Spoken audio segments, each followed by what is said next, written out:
right, you're welcome back to the show. It is Open Access, and today we are discussing improving the lives of children from disadvantaged background. Now, being passionate about humanity is more than just talk.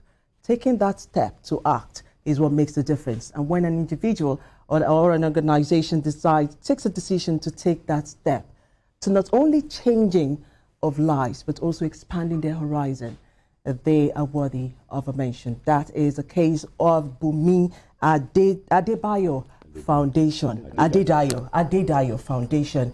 They're here to talk to us about what the foundation is all about and what we hope to see from them now and in the nearest future. You can be part of this show by calling 081-1266-8143, 081-1266-8143, or you can send your SMS or your WhatsApp messages to 0817-9999-007, 0817-9999-007, or you can also join us on all our social media platforms, Instagram, Facebook, Twitter, YouTube.com, or you can stream us live as we go on. So to help us in this conversation are representatives of Bunmi Adedayo Foundation. To my far right, I have Mr. Femi Martins. He is the program manager of BAF. Is that it? That's correct. Good morning. You're welcome. That's Bunmi Adedayo, the acronym Foundation. for Bunmi Adedayo Foundation. You're welcome Thank you to for the having show. us. Thank you. Okay, so to my far right is Mr. Babatunde Akinleye. Good morning. Good morning, sir. He is the chairman of the board of directors, Bunmi Adedayo Foundation. You're welcome, sir. Thank you very much. All right, sir. Let's kick it off. We want to know about your foundation. What is Bunmi Adedayo Foundation about? Well, Bunmi Adedayo Foundation is a foundation that was set up by the family when we lost Bunmi Adedayo 5 years ago at the relatively young age of 36. When he died, everybody was grief-stricken. But one thing that stood out was that he had an enormous impact on a lot of lives. And the parents thought about it and decided that they wanted to do something in his memory to immortalize him. And we sat down and looked at options. And one thing that was clear was that he had always been passionate about children, especially children from disadvantaged backgrounds. As the executive director of TFC, Tasty Fried Chicken, he organized regular events at all holidays, May Day, Easter, Christmas, for children. But he didn't do it in the privileged areas. He went to schools in disadvantaged areas, and it was always about those kind of children. So when we sat down to think about what the foundation would do, we decided that in keeping with his beliefs, what he had been passionate about, we would set up a foundation that would seek to develop children from disadvantaged backgrounds and grant them access to the kind of education that the privileged children have access to. It was a bit of a challenge in the beginning because the question was then, how do you go about it? We finally took a decision to focus on primary schools because that's a real formative stage for children. And in picking primary schools, we decided, okay, let's look around. We initially thought of Festac because Bunmi grew up in Festac. But we were pleasantly surprised to find that Lagos State government had done quite a bit of work in terms of developing primary schools in the Festac area. And we had to accept that we wouldn't make as much impact. It would make an impact. I mean, we wanted something that would make a difference to lives. So we ended up selecting 2 schools in the Yaba area, Yaba Model School and Nathan Primary School. The interesting thing about Yaba Model School is that it was actually set up by a group of Nigerians about over 60 years ago now, who decided that they wanted to set up a school that would compete with what the colonials were providing for in the Koyi axis. So they wanted to set up a school for Nigerians by Nigerians.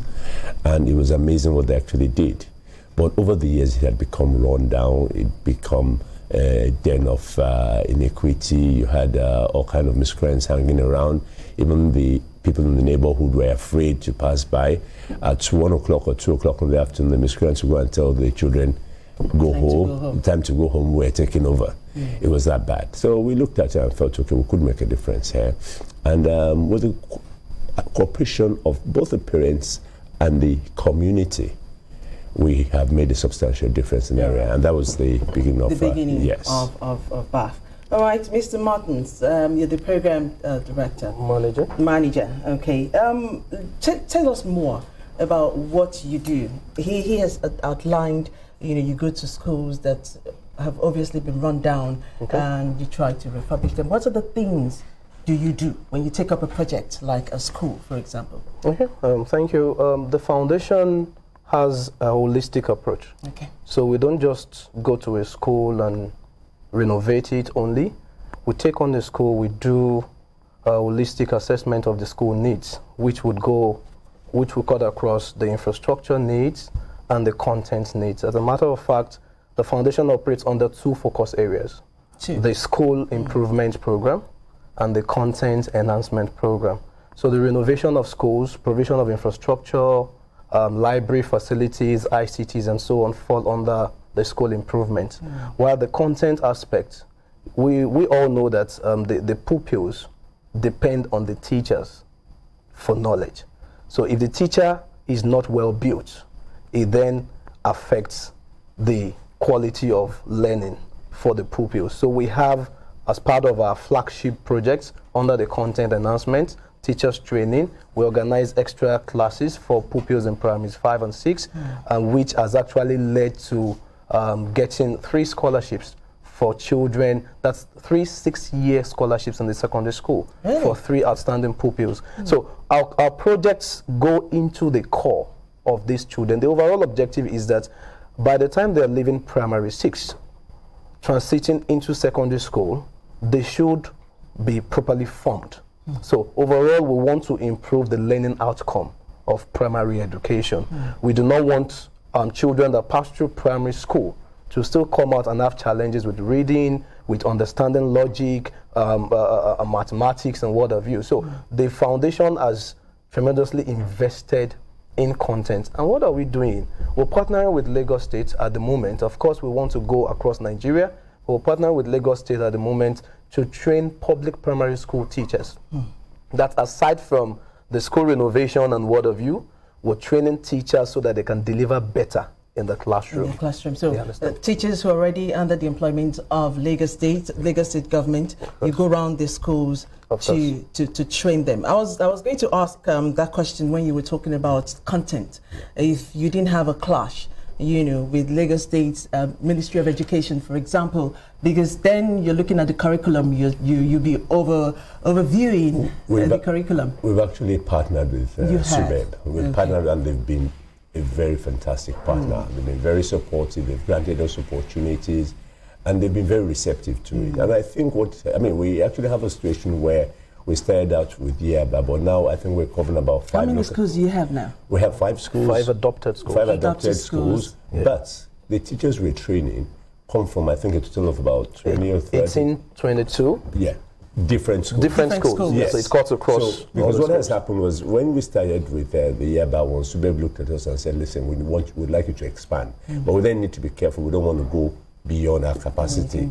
So we've worked with them, and what we do is the training takes place in one of our adopted schools, but they bring in teachers from other schools, other local governments, what do they call them? The education authorities. Education authorities to come and join them, and we then provide that training.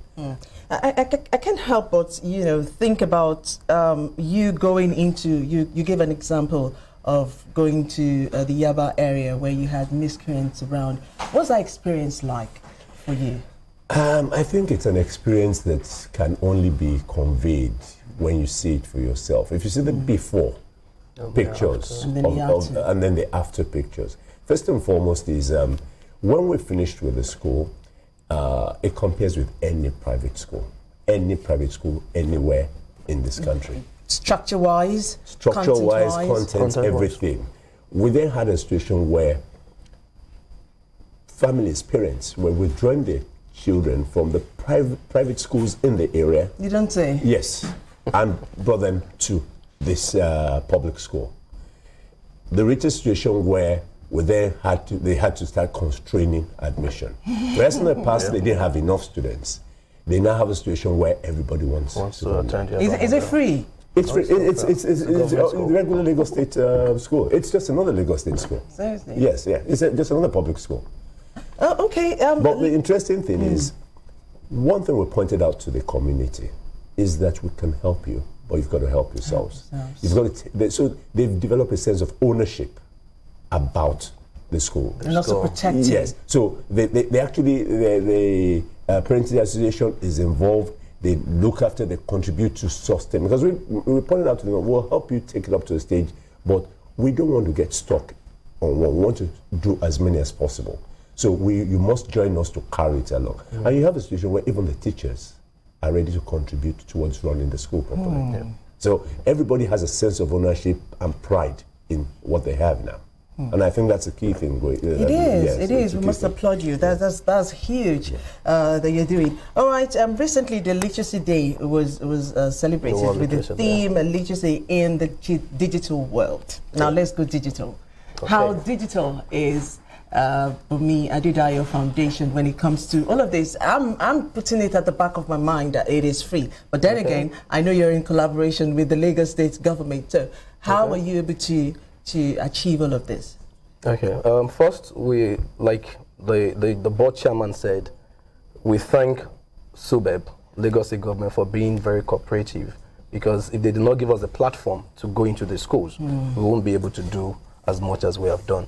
Talking about digital literacy, the foundation has as one of its core program areas the setup of ICT laboratories across primary schools, meaning that we come to part of the needs of every school, as far as we are concerned, is the digital library. That place where the children can come to learn about a computer, use a computer. So when we set up Yaba Model's 40-seater ICT laboratory with inverter-powered power source, with projectors, with a multimedia system, we then realized that some of the students in primary 6, and you can't beat this, for the first time, we're powering computers.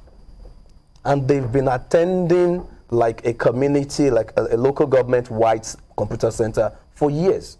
So that means that they've been exposed to theoretical aspects of this learning. But because of this kind of intervention, they're able to use computers. In fact, we do not take them, they sit on the computer to take their classes. That's their computer classes.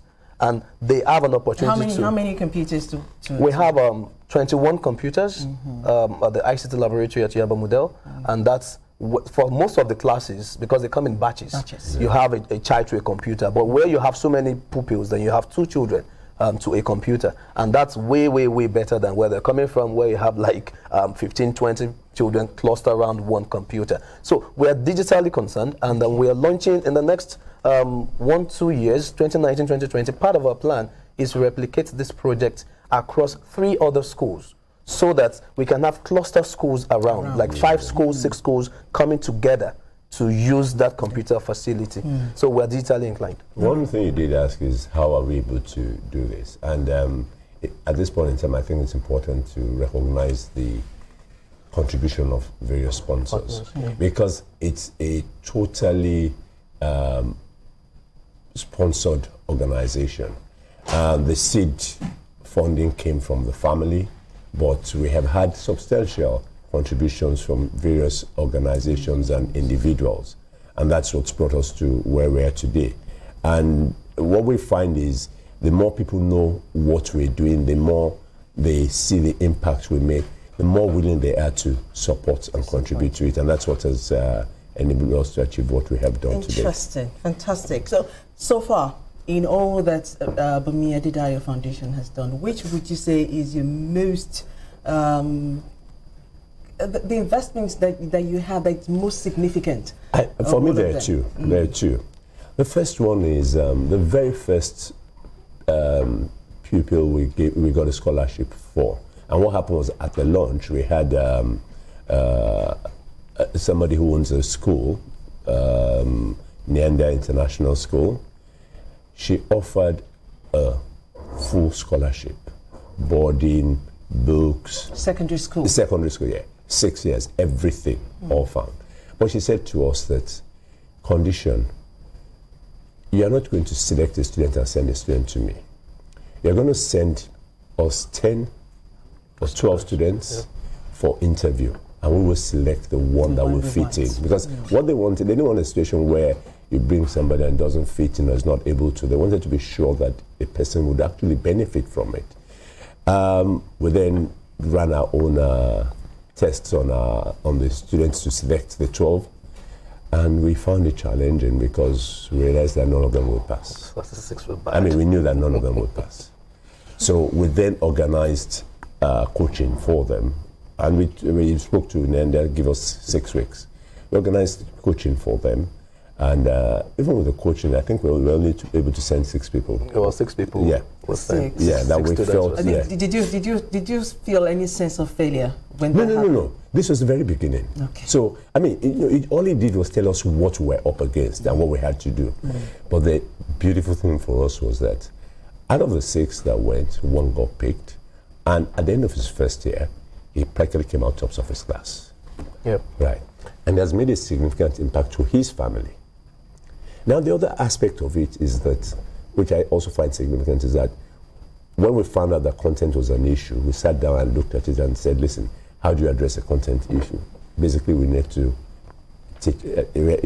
improve the capacity of the teachers. So we came up with a program and put it together. And the teachers, it's amazing what you can do when you guide people. They're so enthusiastic and they have benefited from it, and it is manifesting in the academic learning outcomes for the children. Do you have criteria for the kind of teachers that you employ in We don't employ. Basically, it's when we take Subeb sends the teachers from the schools. Yeah, they nominate the teachers, right? But they're graded. So everybody, and that's the thing, it's strictly merit driven. So you know that if you come and you don't do well, there's going to be a report to go back. So everyone is on this. Yes. Yeah. And as much as we knock the system does work. Because those reports ultimately determine whether you get promoted or not. Right, so for me, that's a significant thing that I actually found out that in spite of what we think, the system works to an extent, and all it needs is support and cooperation to make it more effective. But we all come from the perspective of, the system never works, and we never give it a chance. And I've learned that we need to give the system a chance because it does work. Okay. All right. World Teachers Day is coming up October 5th. 5th, yeah. Next week, Friday, is it? Okay. Yes. All right. I know that because I have someone whose birthday is on that day. Okay. So it's October 5th, World Teachers Day. What is the plan of Bunmi Adedayo Foundation to commemorate the day? The day. Okay. For the teachers that you work with, or of course, the teachers form the crux, as far as we are concerned. They form, aside from infrastructure and what have you, the teachers are the main determinants. We call them the gateway to the future. So they are the ones that hold the gate for the children to pass through, and they can, to a large extent, break or form these children. So, and of course, we have major investment in the building of the capacity, and Friday will be another time for us to recognize the outstanding teachers amongst them. We've been training a crop of 250 teachers for 1 year.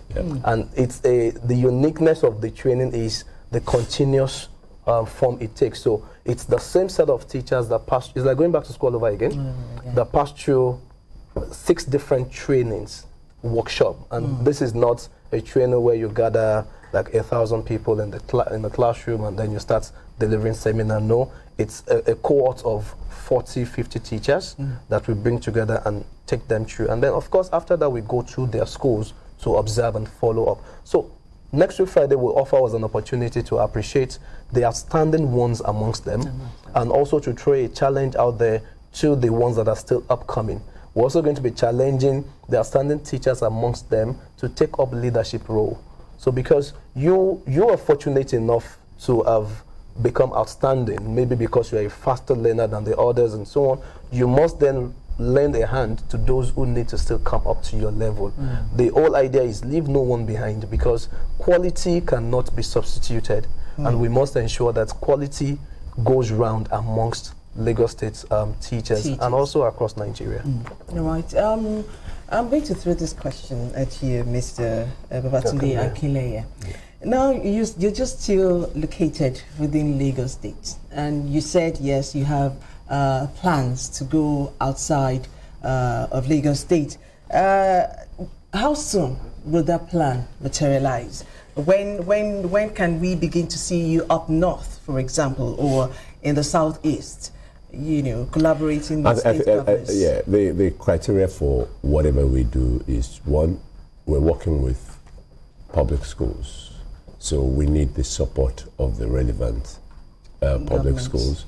And two, we need funding. We are currently engaged in some discussions with various organizations. I know we're bidding for some funding, right, which will enable these. Without mentioning, I know that we have open discussions with state government, still in the southwest, I must admit, but we're actually open to engagement from any interested government. What we do is a very simple, and that's why we've structured ourselves in a way that we are actually flexible and can operate anywhere. Because what we will be doing was, our primary focus is going to be on the content. The school improvement is a function of absolute need. We try to shy away from it because that's not the crux of the matter. So, and as far as the content enhancement is concerned, it doesn't matter to us where you are located, because we've structured in a manner that we run training at intervals, workshops at regular intervals, and monitor. We're able to operate anywhere in the country. But the most important thing is we must have a willing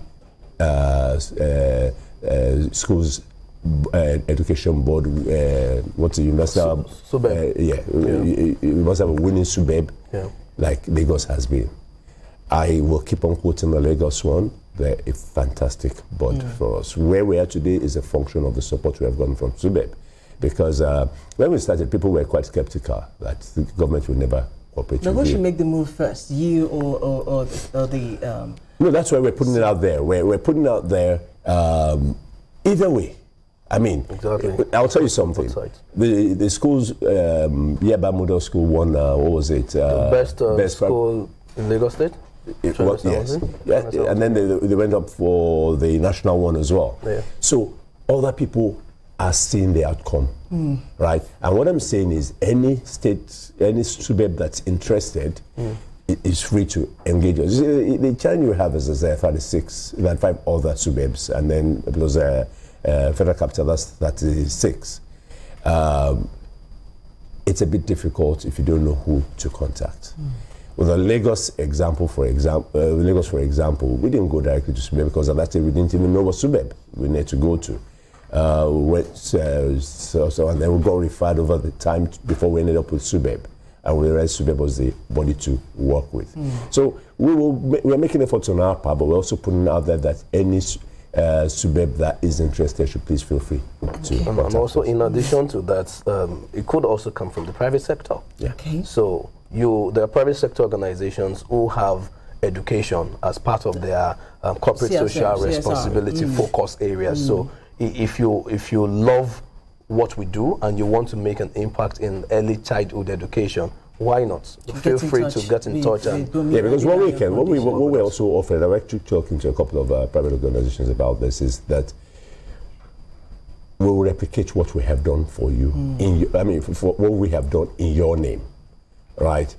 It doesn't necessarily have to be Bunmi Adedayo. No. You see, what we're interested in is the final outcomes, right? It's not about the glory, it's not about taking the credit. We just want to see that impact being made, because at the end of the day, it improves society as a whole. It becomes a better place for each and every one of us, even for the privileged ones. Because at the end of the day, the privileged ones, when they go on the roads, they're worried about who's out there. So, but if you improve the lot of everybody, then you're comfortable. Yes, sir. And that's the way we look at it. Right. I understand today is the 5th memorial of fifth Bunmi anniversary. Adedayo's death. My condolences. Thank you. Thank you. All of this, what would you say, first of all, is as you have gone on all the years you've started, can you say you have achieved what you set out in the beginning? And can you say if he were to turn in his grave, he would be all smiles and happy that he didn't die, his death wasn't just a lost cause?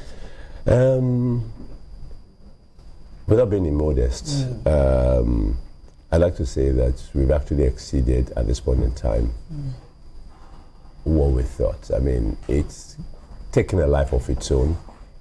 It's outgrown our expectations. But what that has done is it has reinforced our belief that we're doing the right thing. And with respect to Bunmi, I have no doubt in my mind that if you were to look on us, he'd be very happy with what's going on, because like I said, he's the one who's inspired this, and we didn't appreciate it at that time. It was when he died and we started hearing various testimonies that we then realized what he had done for various people, and that's what focused us in this area. All right. Mr. Martins, any last word? Okay. Well, last words for me would be that it's going to be a call to action to everyone that education is a right, not a privilege, and we should ensure that we support the right of every child to get proper education. Can I take this call? Hello, good morning. Good morning. My name is Ajakai, Otumba Ajakai. I'm calling from Adoiki. All right, Otumba Ajakai, you're welcome to the show. Can you please go on with your summation? Quick one, please. Yes, this is a very good initiative. I want to thank God for the life of the Adedayos, because they've been doing well for the past 5 years. I'm very aware of this program. I want to ask, can because I joined the program not quite long, can this initiative be spread across the country, like major cities, let's say Abuja, Port Harcourt, or can they make it divisional or senatorial district? This is a very good initiative for our young ones. I just want to ask. All right. Thank you. Thank you, Otumba Ajakai. You answered the question, but you said you just joined the program. Can you quickly just run? Well, like I said earlier, we're actually looking to engage and work with as many SUBEB bodies as possible across the country. So yes, we are very interested in that. And it's not just the Abujas, etc. Even Adrekiti would be interested in working there once we have the partnership of the Ekiti State SUBEB. All right, Otumba Ajakai, you heard that. They're ready to come to Adrekiti if you are ready to take them on. I want to say thank you to the foundation. I'm sorry, we cannot. Okay, hello. Hello, good morning. Good morning. You're a very last caller. What's your name? I'm Toby. I'm calling from Ikeja. All right, Sylvia. Please quickly go on.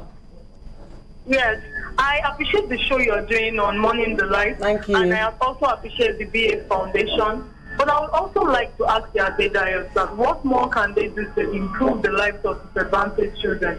I feel they can take it to other regions where other people that are not aware of this initiative would also benefit. All right. Thank you. Thank you, Sylvia. Yeah. Thank you very much. Thank you, Sylvia. All right, so who's going to answer that? Well, No, I think we're okay. I'll leave it to Femi. well, just like what we told Ajakai, we are willing to go around Nigeria. In fact, our vision talks about Nigerian children, not Lagos children. So we're willing to go around as long as the support, is there. Our job is to go out there and make the lives of I'm sure you can disadvantaged children see better. you can see the challenge thrown at you. Everyone is interested. Everyone wants to know how far you can go. And we're all very happy that you're doing this. Hello, good morning. Yes, I want to commend the efforts of the organization. Thank for you. disadvantaged children. What's your name, please? Yes. And where are you calling from? Oh, I'm sorry. I'm calling from Abuja. All right, Oluwatiti. You're welcome to the show. Yes. Yes. It's commendable because a lot of these children have been abandoned. You know, if you go to all these homes and take care of such children. So it's a commendable effort, and I want to also speak to Nigerians to remember them. You know, when you have something extra to give, you can always go to those homes and supply, or even just show love. Visiting them is enough to show them that they are not forgotten. You know, Nigerians should learn from this effort. Thank you. Thank you so much. Thank you. That's a huge commendation. Thank you very much. And on behalf of Lagos State Television, we also want to commend you, you know, for all that you do. Education we take very seriously. Is one of the tripod on which journalism stands. So we understand and appreciate what you are doing, and we wish you all the very best. Thank you very much. In your Thank you very much. future endeavor. All right, that's all we can take on Open Access this morning. We've been talking with Mr. Femi Martins, who is a program manager, is on my immediate right, and then Mr. Babatunde Akinleye, Chairman Board of Directors, Bunmi Adedayo Foundation. Thank you so very much. Thank you. Okay, Oladile, are you there? Yes, I am. Good morning. How are you? Good morning, Dele. How are you? Very well, thank you. All right, it's time for sports. Am I right? By the special grace of God. Okay, I'm going to just chip it in quickly. Modric won FIFA Best Player of the World. That's evident. Arguably the best player last season up until now. Got into the finals of the FIFA World Cup with Croatia. Won the Champions League with Real Madrid. And you can't take it away from him. He was the best.